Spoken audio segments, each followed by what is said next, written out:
Starting with the 8086 CPU programmer's view, where we can start it with the register set.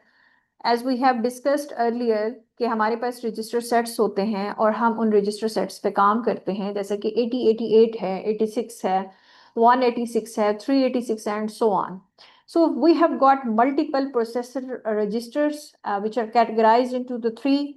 One is the general purpose, other is the segment register and miscellaneous register, जो कि हमारे पास multiple मजीद registers होते हैं. ठीक है. जो हमारे पास तीन जनरल पर्पस रजिस्टर्स हैं उसको हम इस तरह से ऑपरेंड्स में अपेयर करते हैं, जैसे कि अरिथमेटिक हैं, लॉजिकल हैं और रिलेटेड इंस्ट्रक्शंस होती हैं जिनको हम यूज करते हैं, जैसे कि A X, B X, C X and D X है.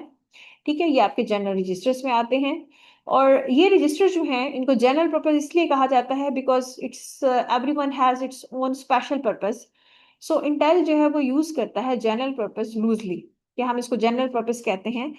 8086 में सेगमेंट रजिस्टर्स होते हैं ताकि आप blocks of memory which is called surprisingly NF segments, आप मेमोरी सेगमेंट्स को यूज करते हैं. मतलब जो भी आप रजिस्टर यूज करते हैं तो उसके अगेंस्ट आपको सेगमेंट्स वगैरह, सेगमेंट रजिस्टर्स वगैरह वो भी हम यूज करते हैं. तो final class of 8086 registers are the miscellaneous registers, जिसमें हमारे पास 16 बिट के जनरल पर्पस रजिस्टर्स हैं 8086 में, A X, B X, C X, D X. और इसके अलावा फिर हमारे पास इंडेक्स हैं, एस आई, डी आई, फिर बेस पॉइंटर हैं और स्टैक पॉइंटर हैं. So you can use many of these registers interchangeably in a computation. So many instructions work more efficiently or absolutely require a specific register from this group. सो हम इसमें से अपनी instructions के accordingly कोई भी इस group में से रजिस्टर यूज कर सकते हैं for the different type of operations to be performed. हमारे पास ए एक्स रजिस्टर जो है that is basically the accumulator where most arithmetic और लॉजिकल कंप्यूटेशन जो हैं वो टेक प्लेस होती हैं. उसके अलावा आप अरिथमेटिक एंड लॉजिकल ऑपरेशंस दूसरे रजिस्टर्स में भी कर सकते हैं. That is more efficient to use the A X register for such computation. फिर हमारे पास बी एक्स रजिस्टर्स है which is the base and it is commonly use to hold indirect addresses, जैसे कि B X registers on the x86 processor. फिर हमारे पास count registers होते हैं जो कि काउंट पर्पस के लिए यूज होते हैं, और ये जहाँ पे हम आइट्रेशंस वगैरह करते हैं तो ये वहाँ पे यूज होते हैं. फिर हमारे पास डेटा रजिस्टर्स होते हैं जिसके दो स्पेशल पर्पस हैं. एक तो ये है कि it holds the overflow from certain arithmetic operations, and secondly it holds the IO addresses when accessing the data on the 8086 IO बस. तो ये हमारे पास कुछ स्पेसिफिक जनरल रजिस्टर्स हैं और ये उनके पर्पसेस हैं कि हम क्यों इन रजिस्टर्स को यूज करते हैं. सो होप सो आपको इनका पर्पस और इसके जो जनरल रजिस्टर्स हैं इनका स्ट्रक्चर जो है वो समझ आ गया होगा. हम पहले भी इन सब चीज़ों को डिस्कस कर चुके हैं. जो हमारे पास सोर्स इंडेक्स और डेस्टिनेशन इंडेक्स हैं उनका स्पेशल पर्पस होता है जो कि आपके ऑफसेट एड्रेसेस को कंटेन करते हैं. So you may use this register as a pointer that just like the bx register to indirectly access the memory, जैसे कि हमारे पास 8086 स्ट्रिंग इंस्ट्रक्शंस हैं when processing the character streams. फिर हमारे पास बेस पॉइंटर रजिस्टर्स हैं जो कि सिमिलर होते हैं to the BX register. So you will generally use this register to access the parameters, और जो लोकल वेरिएबल्स होते हैं आप वो बेस पॉइंटर के थ्रू उनको एक्सेस करते हैं. So base pointer is basically BX register है जो कि मेमोरी एक्सेस या मेमोरी पॉइंटर्स वगैरह को एक्सेस करने के लिए यूज होता है. फिर हमारे पास स्टैक पॉइंटर रजिस्टर्स आ जाते हैं. ठीक है, अब स्टैक पॉइंटर रजिस्टर्स क्या हैं बेसिकली, जो कि टॉप ऑफ द स्टैक को पॉइंट आउट करते हैं, पहली चीज सबसे इंपॉर्टेंट. और उसके अलावा use them register for the arithmetic computation, then proper operation of the most program किस पे डिपेंड करते हैं, careful use of this register. ठीक है. सो बिसाइड्स द 16 बिट जो रजिस्टर्स होते हैं, 8086 जो सीपीयूज हैं उनके 8 बिट रजिस्टर्स भी होते हैं. 8 बिट रजिस्टर्स क्या होते हैं, वही ए एक्स रजिस्टर का हाफ पार्ट होता है, जैसे कि ए एल, ए एच और बी एक्स का B L and B H and so on. So probably आपने नोटिस किया होगा similarity between these names and the names of 16 bit register to be exact. सो 8 बिट रजिस्टर क्या काम करते हैं, these are not independent. AL stand for the AX का lower part which is the 0 byte, और जो AH है that stand for the AX higher part जो कि उसका 0 बाइट होता है। ठीक है, so the name of this other 8 bit register means the same thing with respect to the BX CX and DX, same उसी तरह से काम होता है जस्ट लाइक दिस। AX में उसका higher part and lower part and so on. 8086 में कुछ हमारे पास स्पेशल रजिस्टर्स भी होते हैं जिनको सेगमेंट रजिस्टर्स कहा जाता है, और इसके the stand for the code segment, data segment. अब ये क्या काम करते हैं, ये भी 16 बिट के ही होते हैं, लेकिन ये डील करते हैं विद सिलेक्टिंग द ब्लॉक या सेगमेंट्स, जिसमें ये क्या करते हैं, आपके मेन मेमोरी के सेगमेंट्स जो होते हैं वो उसको सिलेक्ट करने के लिए यूज होते हैं। जैसा कि सेगमेंट रजिस्टर है, ये पॉइंट करता है at the beginning of the segment in the main memory. आपकी मेन मेमोरी के सबसे जो बिगिनिंग है, सेगमेंट रजिस्टर जो है वो उसको पॉइंट आउट करता है। segments of memory on the 8086 can be no longer than the 65 536 bytes, और जो CX रजिस्टर है वो पॉइंट करता है at the segments containing the currently executing machine instructions. ठीक है, ये 64K इसका इसमें सेगमेंट होता है, उसकी सेगमेंट की लिमिटेशंस हैं। You simply need multiple code segments in memory, जिसमें आप क्या करते हैं, you can change the value of the CS register and you can switch the new code segment. मतलब आप डिफरेंट कोड सेगमेंट्स पे काम कर सकते हैं कि आपने आपके कोड सेगमेंट का साइज कितना है, लेकिन वो 64K से ज्यादा नहीं होगा। ठीक है, उसके अलावा डेटा सेगमेंट रजिस्टर हैं जिसको जनरली पॉइंट करते हैं ग्लोबल वेरिएबल्स को, जैसा कि कोड सेगमेंट किसको पॉइंट आउट करें, मशीन इंस्ट्रक्शंस को, जिसमें क्योंकि CS है, कोड सेगमेंट है ना, इसमें सारी इंस्ट्रक्शंस होंगी। डेटा सेगमेंट में सारे वेरिएबल्स होंगे, क्योंकि आपके प्रोग्राम का सारा डेटा आपके डेटा सेगमेंट रजिस्टर्स में जाएगा। ठीक है, so in the data segment, but you can always change the value of the data segment registers to access the additional data in the other segments.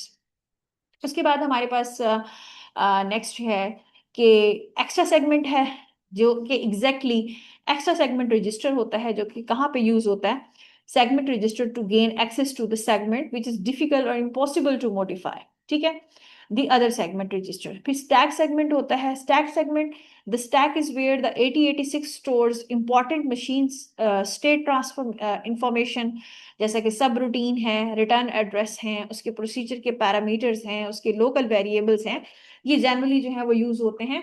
And you not need to modify the stack segment register because too many things in the system depend upon it, तो आप इस stack के segment को change भी नहीं कर सकते। So although it is theoretically possible to store data in the segment register, this is never a good idea. हम ये कहते हैं कि जो हमारे segment registers होते हैं वो special purpose pointing at the accessible blocks of memory में हम उसको use करते हैं।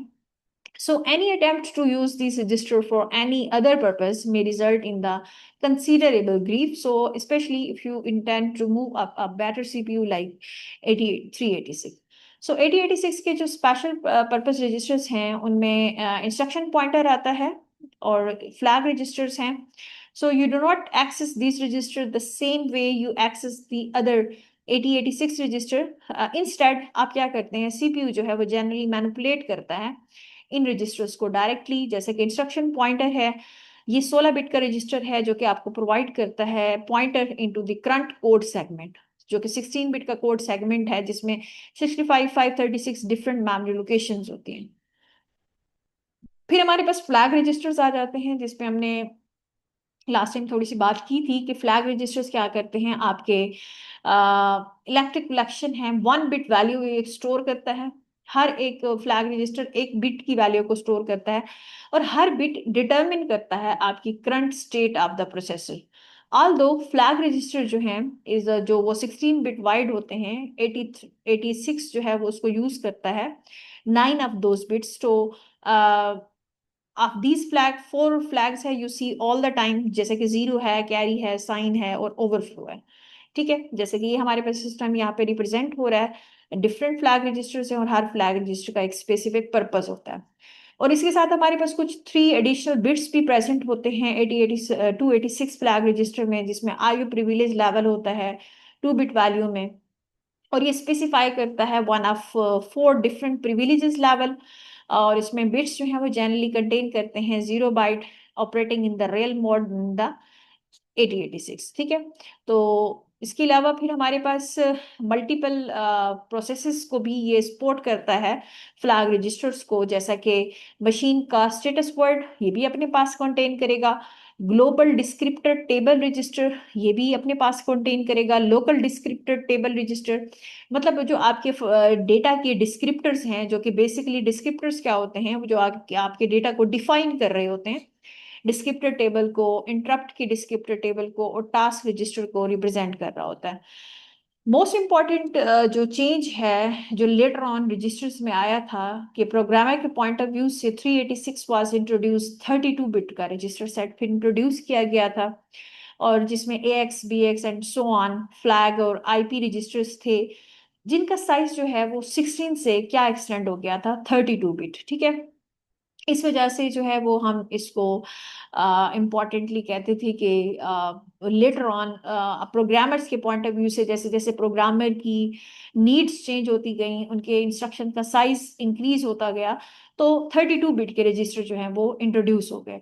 तो 8386 calls this new 32 bit variant, जिसको हम EAX, E stand for the extended, और सेम वही रजिस्टर्स हैं लेकिन उसके साथ हम EX and so on extended उसका वेरिएंट यूज करते थे। 32 बिट का रजिस्टर था।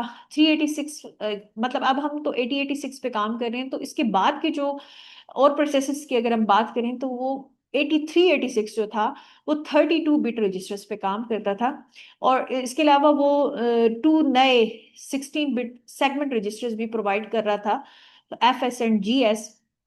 ठीक है, जो कि अलाउ कर रहे थे प्रोग्रामर को, ताकि आप कंकरेंटली एक्सेस कर सकें 6 डिफरेंट सेगमेंट, मतलब 4 सेगमेंट रजिस्टर्स हम पहले भी यूज कर रहे थे, उसके साथ साथ वो दो और जो है वो नए सेगमेंट रजिस्टर्स भी इंट्रोड्यूस कर रहा था, ताकि आप मजीद रीलोडिंग एंड सेगमेंटेशन वगैरह यूज कर सकें। ठीक है, सो 386 में again there was the E flag, जैसे कि 8086 में फ्लैग रजिस्टर थे, 386 में हमारे पास ई फ्लैग रजिस्टर्स थे जो कि डिफाइंड होते थे। सो इनको पढ़ने का मकसद ये था कि हमारे पास मजीद प्रोसेसर के वेरिएंट्स भी हैं और इसमें मजीद रजिस्टर्स भी हैं, उसमें हमारे पास फ्लैग रजिस्टर्स वगैरह भी हैं जिनको हम यूज़ कर सकते हैं।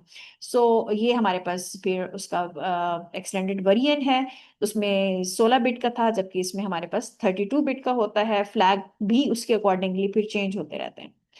ठीक है, तो ये हमारा फिर आज का इसमें फिजिकल मेमोरी की अगर हम ऑर्गेनाइजेशन की बात करें, तो जितने भी हमारे डॉस के प्रोग्राम हैं वो लिमिट करते हैं their program and data address to the locations in this range, और एड्रेसेस जो होते हैं that these are limited to this range, और उसको हम रियल एड्रेसेस कहते हैं इन द रियल मोड।